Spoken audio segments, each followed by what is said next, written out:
Hey, what's up everyone, my name is GameStach and welcome back to part 2 of this EU4 Castille playthrough. At the end of the last part I had just declared war, so let's continue where we left off last time. Also, don't forget to subscribe if you want to support the course of this channel.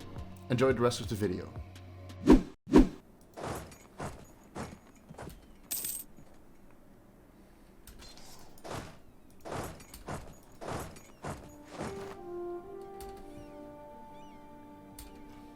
So quickly, let's get... Oh, sorry, I wasn't speaking. I was so concentrated. Quickly get over to the most important provinces. Make sure we're sieging them, so Portugal doesn't steal them. Okay, let's slow down the pace a tiny bit, because I don't want to get raped. Because in Fest we have mountains. And if we're attacking a fort in the mountains and they are coming to defend, we're fucked. So let's just take it easy a bit. Okay, let's see. You can see... Oh, it counts as if Aragon is attacking this province. And it counts as if Portugal is attacking this province. So let's just hope they will give these provinces back to me. Okay, they actually gave it to me. But because that's probably... Because this was the war goal. Okay, Aragon is not giving me this one. I'll just increase the speed a bit. This is taking too long.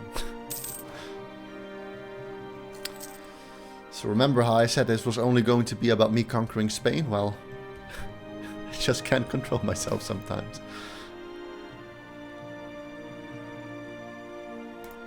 So one of the disadvantages of conquering these provinces is, of course, that they are Sunni. So these are Muslim provinces. And having provinces that are not of your religion will lower your religious unity, which you can see over here. And that is that lowers your national unrest. So that is not good. Oh, from attrition. Oh, that's bad. Okay, so yeah, you have to really take that into account. So if you don't want to get dragged in to this North Africa stuff, just don't do what I did. Just try to get these provinces, because these provinces you do need in order to form Spain. Hey, okay, so we can get separate peace. We get some money. No, just kick them out of the war. Ah, okay, and I'll quickly walk to this province, and then quickly walk to... No, not yet. Just wait until they are gone. Let's see. 1 day? No. 2 days? No. 3 days? No. So I'm watching if this still appears, because that shows if I'm going to have a battle with them. Oh. Okay, can I go now? No. Can I go now? Finally.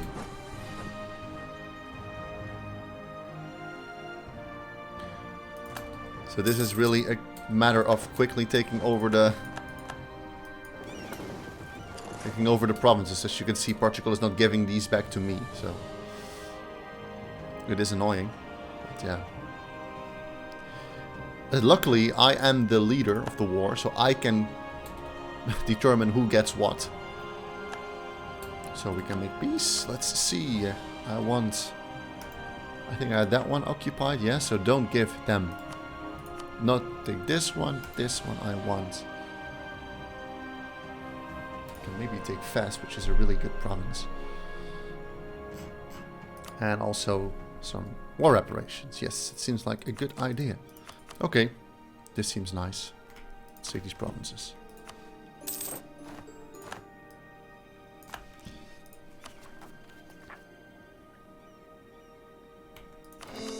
Okay, oh yeah, I almost forgot.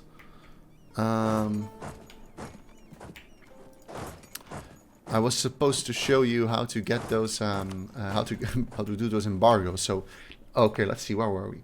Oh yeah, arrivals. So England, we go click on England and then go to. Let's wait for our diplomat to return. Go over here to economic actions and then issue embargo. And if you were to embargo the wrong person, you will get a notification of wrongfully embargo or something that it says it's costing you money or something. So That's nice. Which is the next one? So Burgundy and France. So let's start with France. Okay, issue embargo. You can see our power production going up. And issue embargo. Okay. Very nice.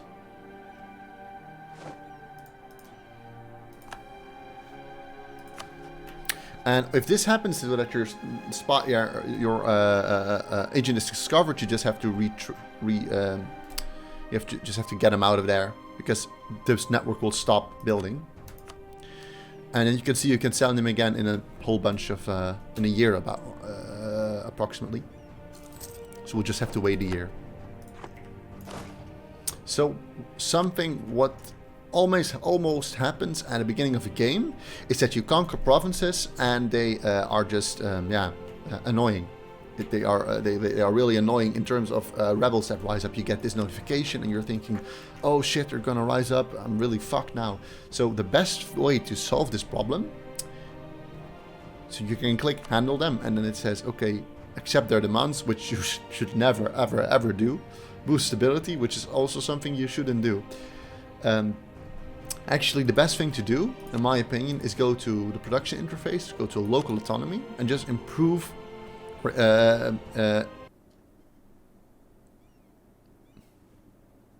increase the local autonomy. So that way you get less money each month, but at least they will rise up more slowly.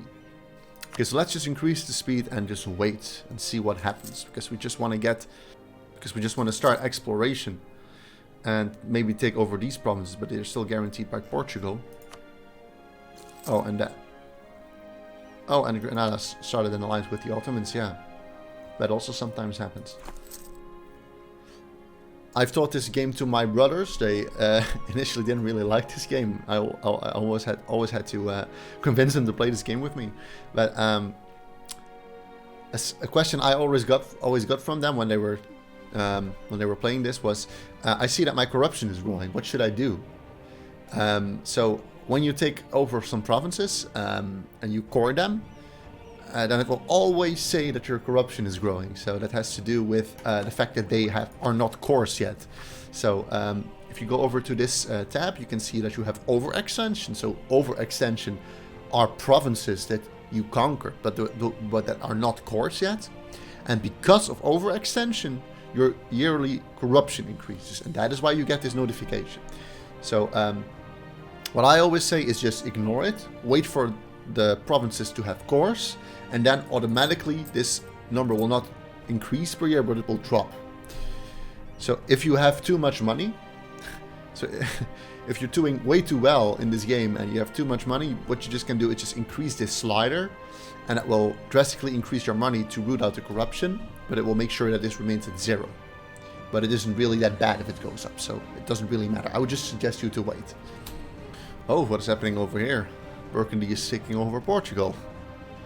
Yeah, they can never make these provinces into cores, so they're not actually gonna conquer this, but this is probably to do with some kind of a war. So Portugal is defender against Burgundy in the Burgundian conquest of Calais. So Burgundy is at war with England. Okay.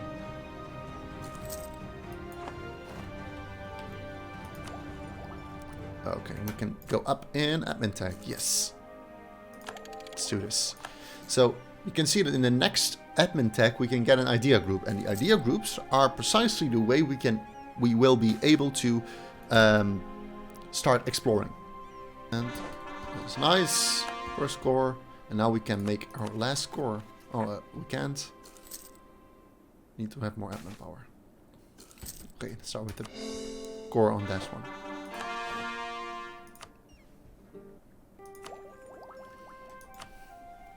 Okay, go up here in tech.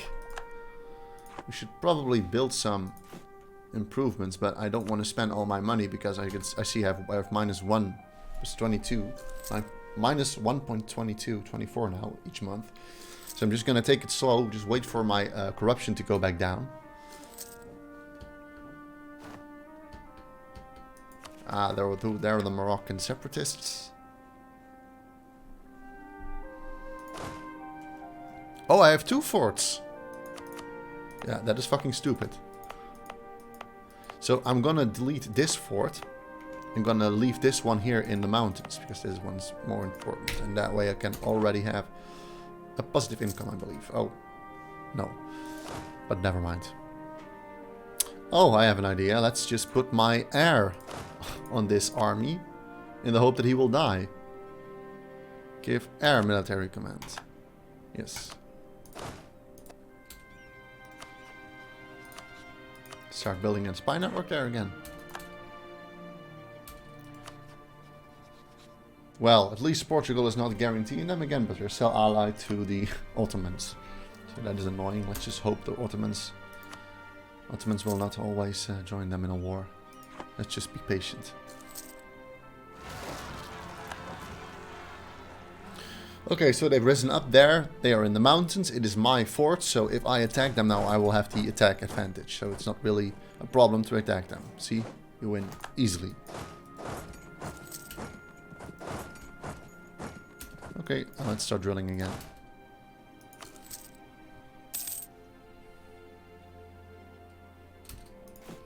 So we're having some steady income increase, so we can start by thinking about building some buildings.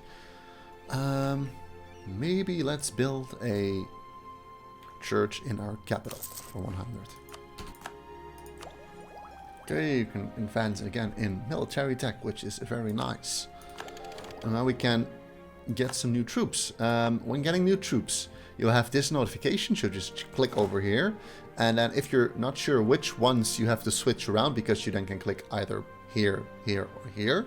Just hover over this one, and then these units might be a better choice. Something, because you have more options there, but it now says men-at-arms, but there are more options. So something is superior to Latin medieval infantry. So we can change to Latin medieval infantry, and I'll choose either of these. What I usually go for is I have not analyzed this too in-depth, so I don't know which ones are the best. Maybe you can find this online, but I usually go for the person that is for the type of infantry that is the most balanced. So in this case, I would go for longbow, because of they have offensive and defensive morale.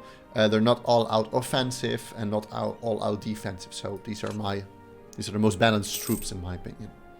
Okay, so our trader just died. So yeah, we only have one person that is +1, because this one is too expensive. This one is +2 and it costs 4 each month. So let's just take this one. It's not really about the bonuses they give. It's more about the fact that they give us more of these technology points each month. Okay, so our truce has ended. So we can now declare war again. Very nice. Hey, where is our alliance with Portugal? I don't get it, but... Okay, well... So, let's just declare another war on Morocco. Because our truce just ended. Portugal no longer seems to be our ally. I don't know how that happened. It's really odd. We're losing some money per month. So I don't know why that is the case. We just had positive income. Maybe because of the corruption. But okay, that doesn't really matter. Let's just declare war, because we'll have help from Aragon.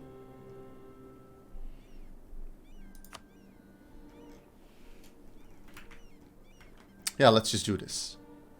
Or let's first just take a second to look at how many troops they still have. Armies, Morocco,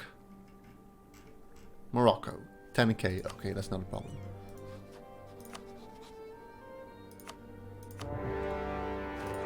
Okay, let's quickly siege this one. And send this one over here. And slow down the speed.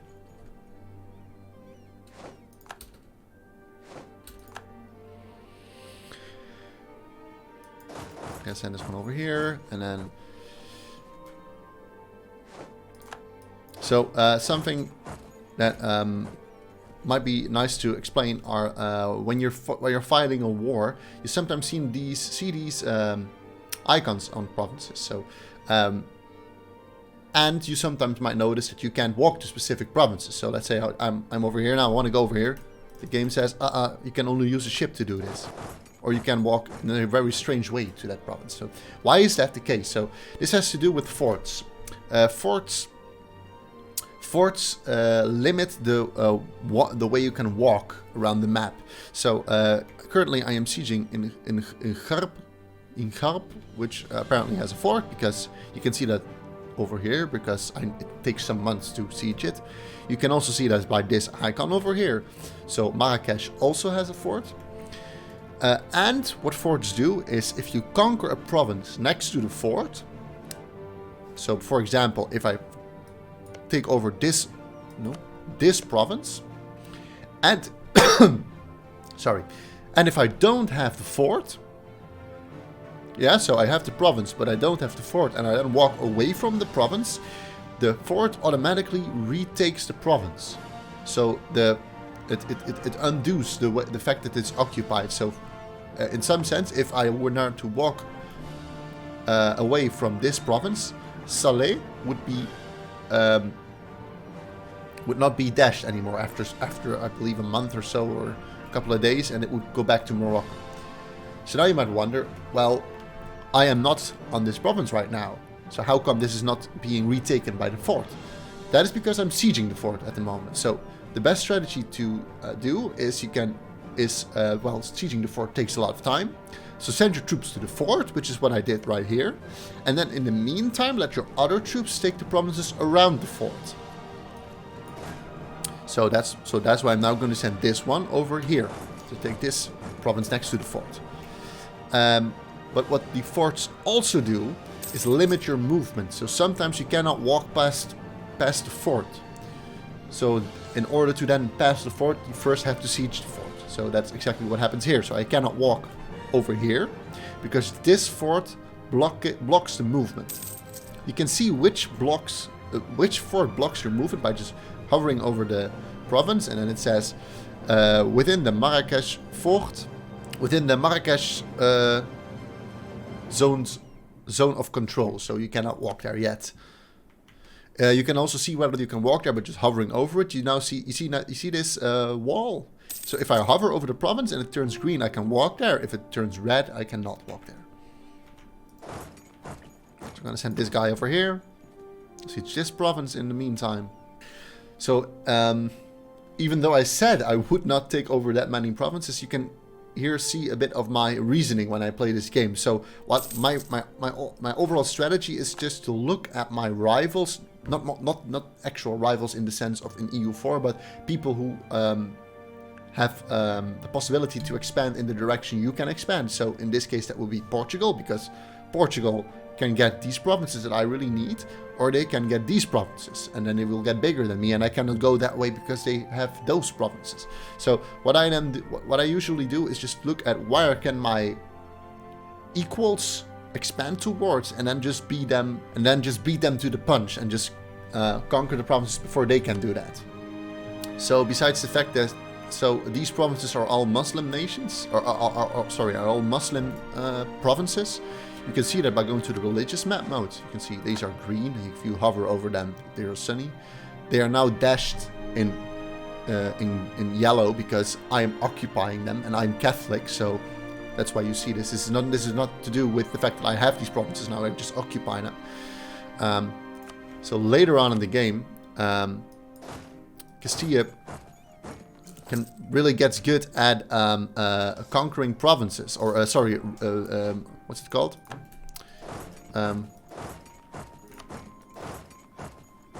What's it called? Converting provinces. Yeah, converting provinces. It is really good at converting provinces to Catholic. So it is not that big of a problem that you conquer these provinces of another faith. But it takes some time before you can convert them. So don't get too excited and start converting, because it takes way too long if you're even possible to convert them, because sometimes your missionary strength is not big enough, but we'll get to that later.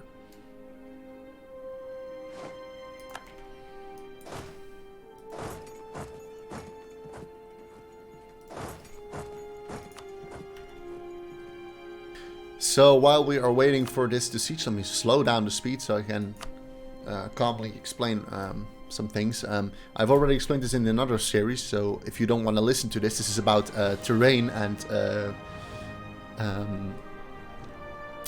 terrain advantages and all that sort of stuff. So if you want to skip that, I'll put below the time at which this explanation ends. So it's really important to know how this works when you're fighting in northern Africa, because there are some tricky provinces there that can really fuck you over if you're not careful. So let me just explain how combat works in this game. So it doesn't have anything to do with where you are coming from. In some games it does. So if I believe in Hearts of Iron 4, if you're attacking from the mountains, or just move this guy. If, for example, also in I believe the Total War series games, if you send cavalry down a hill, you have an advantage. So that is not the case in this game. It doesn't matter where you are coming from. However, not in most cases. So it works in the following way. So when two armies are fighting, each round or each couple of days, we throw a dice, or the computer throws a dice, and that basically determines how well your attack goes or how well your defense goes. So taking that into account, let's just say I am defending over here in Tafilalt, and the attacker is coming from this province. So they're coming towards me, then I go, so I watch over here, the terrain is highlands, and if I hover over here, it says dice roll for attacker -1. So this means that whatever they throw, because the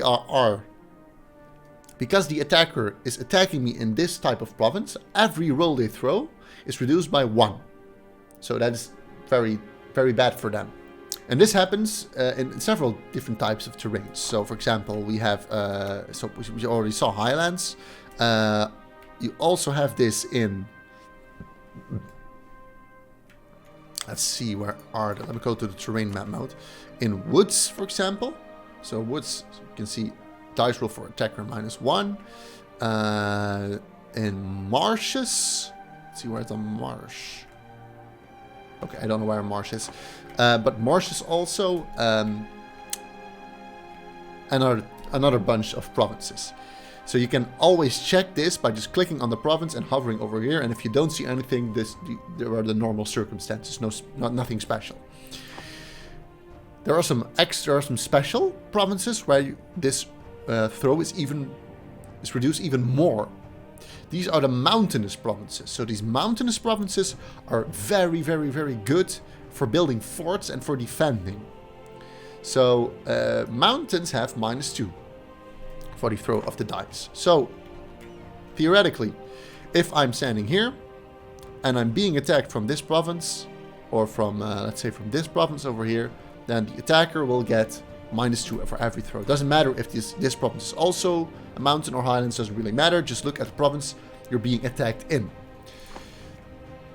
Now there's also something else that does not depend on the terrain, but that actually does depend on where you're coming from, and that has to do with rivers. So if an army has to cross a river, it will also take one reduced throw for each dice. So let's say I'm over here and I'm attacking from here. No, sorry. I am here and the attacker comes from here, then they have to cross this river. Sometimes you cannot really see that well if there is a river. Here it's very obvious, but I don't know. Let me just look for one. For example, here you see this river. So if I go from here to here, does that count as crossing the river, or do the troops just walk around this and then cross this border? So in order to check this, you can click on the province. You see this button. So this, you just have to read what it says, that the river flows between this province as Uarensis. So between these two provinces, it counts as if you're going over a river. So I believe, I'm not really sure. I will put it down in the screen right now. If I'm going to look this up and put it down on the screen if this is right or not. So I believe that if you cross a river and attack in the mountains, that will even reduce it to -3, but I'm not 100% sure. And also something similar happens when you're doing a landing. So for example, what this country is doing over here, they're landing, on this province. Well, now there are no troops there, but if there were enemy troops there, then they would get also -2 or -3 even in their dice roll. And lastly, also very important to know, that has to do with the way forts work for defenders. So you remember the last war when I was taking over this province? This province then belonged to Morocco. So now let's just say this province now belongs to me. Let's just say I win this war, and for some reason Morocco declares war on me. So now I'm at war. So now I am at war with Morocco, and let's say they are sieging this province. So you might then say, well, they are in the mountains, and if I attack them in the mountains, then I am at a disadvantage. But that is the exception. But that is where the exception for forts come in. So this is my fort, and therefore it doesn't matter whether or not I am there. So if Morocco is attacking this fort, and it is sieging this one, and I am over here and I am attacking it, then it still counts as if I am defending. So that is the only exception for forts. So that is something you really need to take into account when you're finding these wars. So you really have to look out for where are they. So if what I always do is I hover over here and I see terrain mountains. So I really take into account, okay, should I attack them right now? Because even if you have more troops, you might still lose if you're attacking someone in the mountains. This is something your allies will often do. Be fucking idiots. So let's just, you have to really take into, you also really have to think, can I beat this? Can I do this war on my own? So if they go on a suicide mission, because I was thinking I have somewhere around 34k and they only have 20k or something, so I will always win. Doesn't really matter if someone fucks up. Okay, siege is 1. Let's see if I can make peace. So I want this province. I want this province.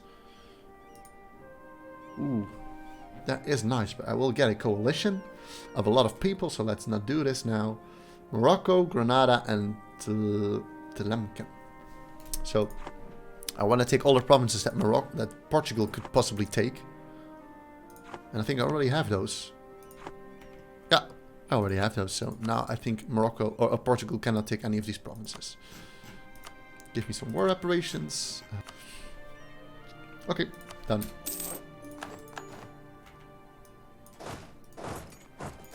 Apparently I completed the mission. Expand Castille. Oh, nice. We get base tax, base production, and base manpower in Toledo. So now I'm going to stop conquering stuff. Really, I promise. I'm going to stop conquering stuff. And just focus on the colonization. Let's just let this guy start doing drilling. And also let's not forget to increase the autonomy. More autonomy, more, and even more. There we go.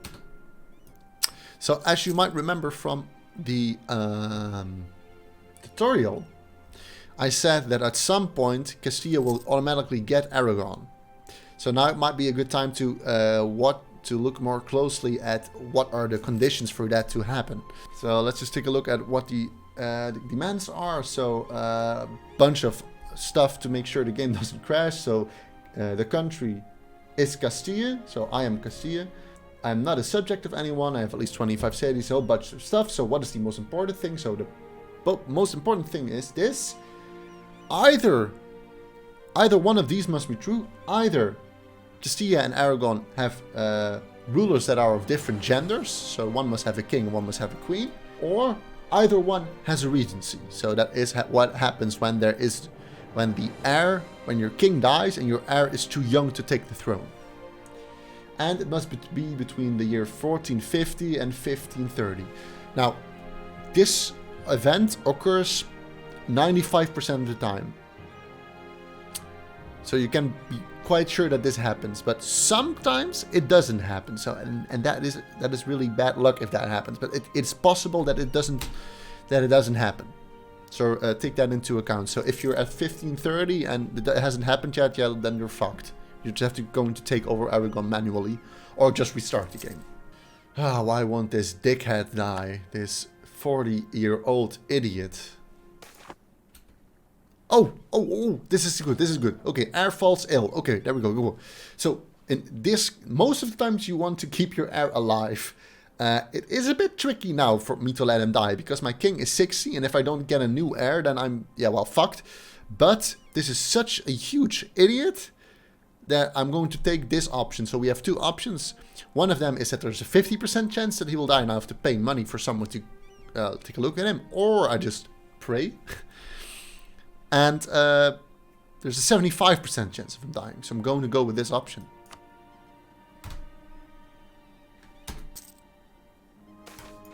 Oh! Hey! Yes, yes, yes. This is exactly... This is the Iberian Wedding. Okay, let's just take a look what happened. So, what is happening? Estrella Folk de Cordona. I assume this is a woman. Oh yeah, this is a woman and I have a king. So that is the event. Okay, let us buy...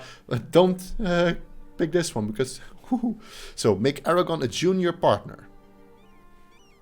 Oh, let me take a look. Oh, it says that 40 nobles will rise up at 𝐃𝐈𝐒𝐂𝐑𝐃, which is precisely where I have my army.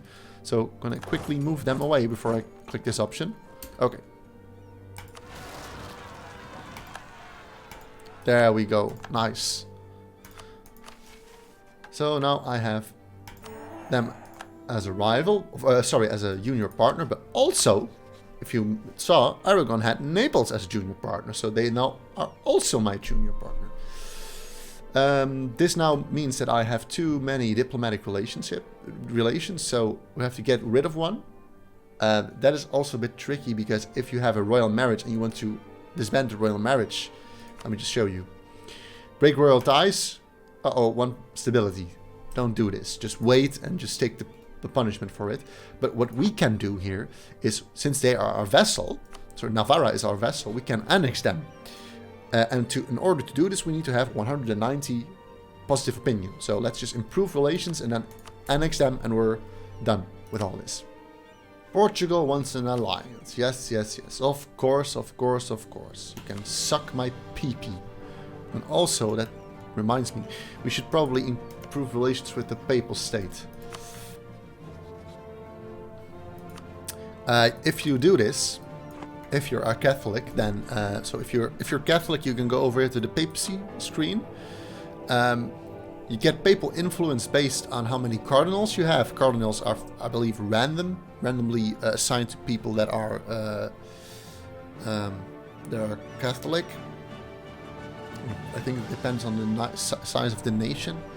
But the amount of papal influence you gain also depends on how much the Papal States like you. So if you increase this, you get more points. And you can use these points to either become the Holy See, which gives you all of these bonuses you see over there, which is nice, or you can just get these bonuses. So more money, inflation reduction, those kind of things. So that's really nice. So we can almost annex Navarra. There we go. Just stop improving. Annex vassal. And you will see that this costs you some diplo power each month, and depending on the size, it will go rather quickly or rather small. So this was one province, so it doesn't really take that long. You can also see the progress, I believe. Let me see if I'm in front of it. You can also see this over here. So if this happens a lot, these pretender rebels in Naples, you have to be really quick because you don't want them to, the rebels to win. Because if that is the case, you will lose them. You will lose Naples. So you have to be, in some sense, you could just place one army there and just help them out sometimes. Let's see what happened. Oh no. Our awful leader is now king.